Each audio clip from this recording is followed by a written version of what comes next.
Hello and welcome to Byju's Exam Prep IAS. Wishing you all a happy Makara Sankranti, Pongal, Bihu and Lori. Let's get started and look into our daily quiz. Let's look into the first question. The post of Lieutenant Governor can be found in which of these union territories? Andaman and Nicobar Islands, Chandigarh, Delhi, Lakshadweep, Puducherry.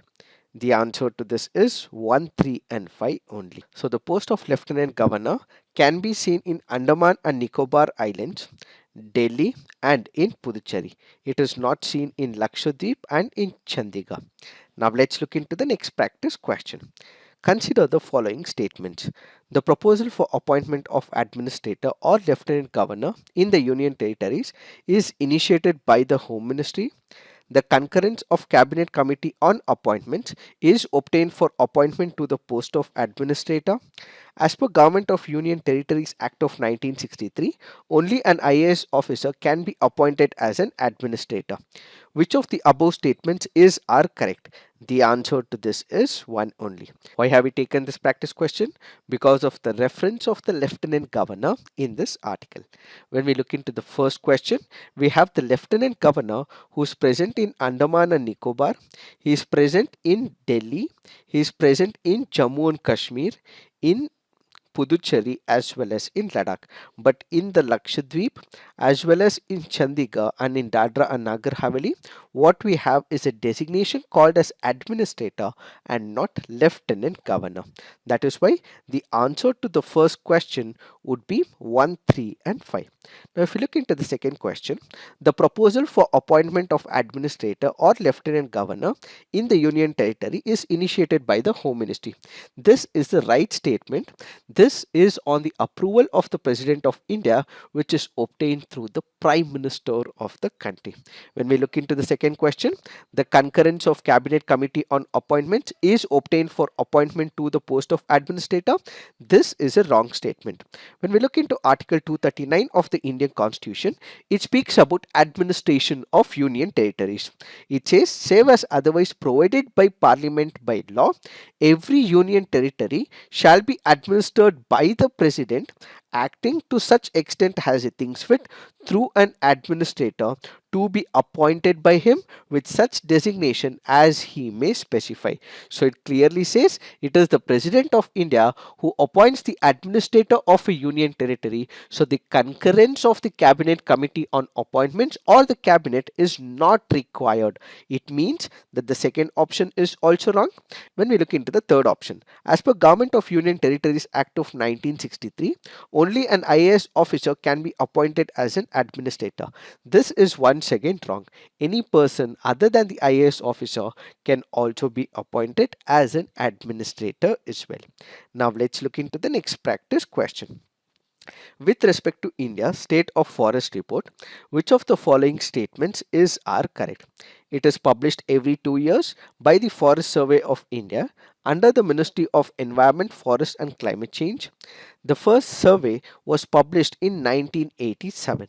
Which of the statements are correct? The answer to this is both. Now let's look into the next practice question. Which of the following statements are correct with respect to Forest Survey report of 2021?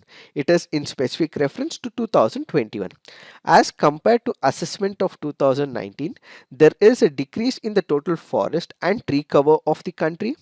Area wise, Madhya Pradesh has the largest forest cover in the country. Mangroves have shown an increase of 17 square kilometer. Which of the statements are correct? The answer to this is 2 and 3 only. Why have we taken both these practice questions? Because of the reference in the Hindu article. Let us try and understand what are these options. When we look into the third question, the first option says it is published every 2 years.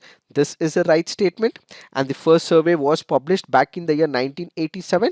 So remember, this is very important as this report is released every 2 years by the Government of India. When we look into the fourth question, as compared to the assessment of 2019, there is a decrease in the total forest and tree cover. This is a wrong statement, but instead what we actually witness is an increase in the total forest area. So compared to 2019, what we are witnessing in 2021 report is the increase and not decrease. So when it comes to the area wise, Madhya Pradesh has the largest forest cover. This is the correct statement. So second option is right. Mangroves have also shown an increase of 17 square kilometer. This is also right. So if you look into this article, it goes on to say that when it comes to the states which have seen the largest increase, we have Andhra Pradesh, followed by Telangana, and followed by what we have is Odisha. So the state with the largest gains include Andhra Pradesh, Telangana, Odisha, Karnataka, and Jharkhand. The state which have seen the largest losses happen to be Arunachal Pradesh, Manipur, Nagaland, Mizoram, and Meghalaya. When it comes to the largest forest cover in the entire country, it happens to be Madhya Pradesh, followed by Arunachal Pradesh, Chhattisgarh, Odisha, and Maharashtra. The top five states in percentage of the total geographical area is Mizoram, Arunachal Pradesh, Meghalaya, Manipur, and Nagaland. And when it comes to the mangroves, the total mangrove cover in the country has also increased by 17 square kilometer. And also remember, if you look into the losses that the states have seen, it is significant when it comes to the northeast part of the country. Why is that the northeastern states have seen a significant drop? That is because of two issues. It can be because of the natural calamity, particularly because of the landslides and the heavy rains, and also because of the anthropogenic activities as well. The anthropogenic activities can include the shifting agriculture, pressure on the developmental activities. Why?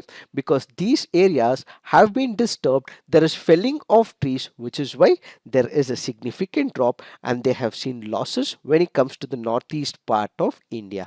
So when you look into these facts, it can be very important from the preliminary examination point of view. Now let's look into the next practice question. With respect to Asian Clearing Union, which of the following statements are correct? The Asian Clearing Union was established at the initiative of the Asian Development Bank. It is headquartered at Manila, Philippines. Which of the statements are correct? The answer to this is none. Why have we taken this practice question? Because of the reference in this article. What is the Asian Clearing Union?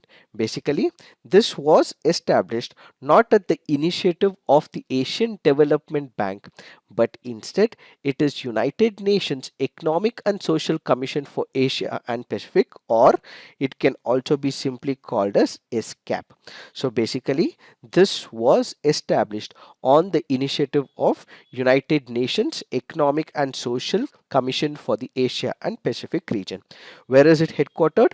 It is headquartered in Tehran in Iran and not in Manila in Philippines. What are the objectives of the Asian Clearing Union? To facilitate transactional settlement on a multilateral basis for the international transactions that are involved, to ensure the effective use of currencies used by the participants during the transactions, to ensure cooperation among the participants on a monetary basis, to facilitate currency exchange methods among the participants. So basically, the main objective is to facilitate payments among the member countries. So when these countries like India, Bhutan, Iran, Maldives, Myanmar, Nepal, Pakistan, and Sri Lanka, who are the current members of the ACU, are interacting with each other, they require a prescribed way of dealing with each other for all the trade related issues. So for the facilitation of the payments, they have ensured what they have is the Asian Clearing Union. So remember, the countries which are part of this union include Bangladesh, Bhutan, India, Iran, Maldives, Myanmar, Nepal, Pakistan, and Sri Lanka. Now let's look into the next practice question. Siachen Glacier is situated to the east of Aksai Chin, east of Leh, north of Gilgit, north of Nubra Valley.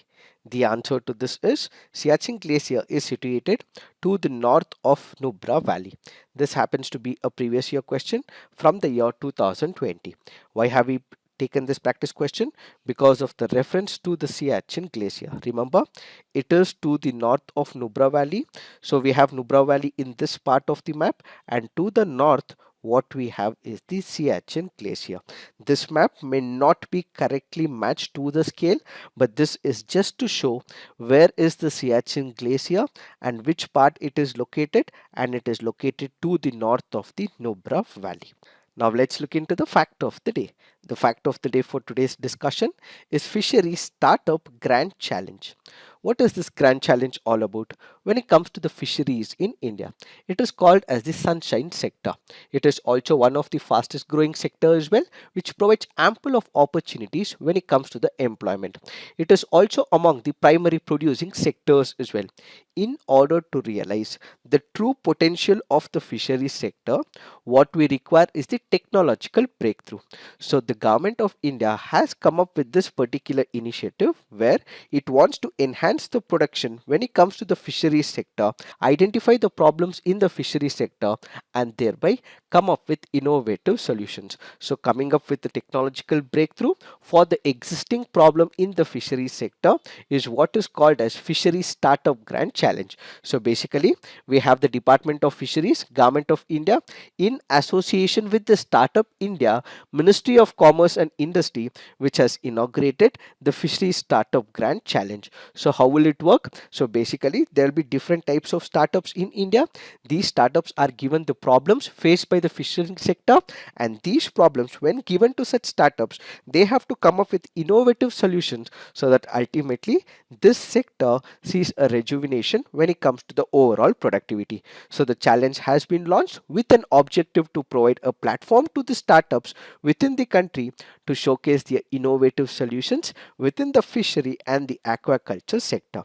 What are the problem areas they will be focusing on? One is on the design and developmental technology for enhancing the productivity so that the fishers and the fishing farmers can achieve better price realization, developing infrastructure and post harvest management solutions that will enable fishers, fisher farmers in creating value addition, value creation, and value realization, ensuring minimal wastage across the fisheries value chain, developing proper business solutions and outreach activities that will make fish and fish products easily accessible, acceptable, and popular among the meat consuming population in the country, develop sustainable solutions to reduce or stop soils erosion, siltation of the water bodies, and develop eco-friendly solutions for the coastal fishers. So the objective is to select one of these areas, ensure that there is solutions to these problems, and ultimately there is development of the startup ecosystem, and at the same time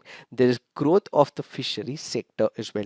So the inherent problem in the fishery sector will be identified, and such problems will be given a solution by exploring the startups in the country, which is what is called as Fishery Startup Grand Challenge. The problems given to the startups and they coming up with a solution is a challenge to the startup ecosystem in the country. It is this that we have to understand in reference to this article. So, this is it for today. Thank you for watching. All the best.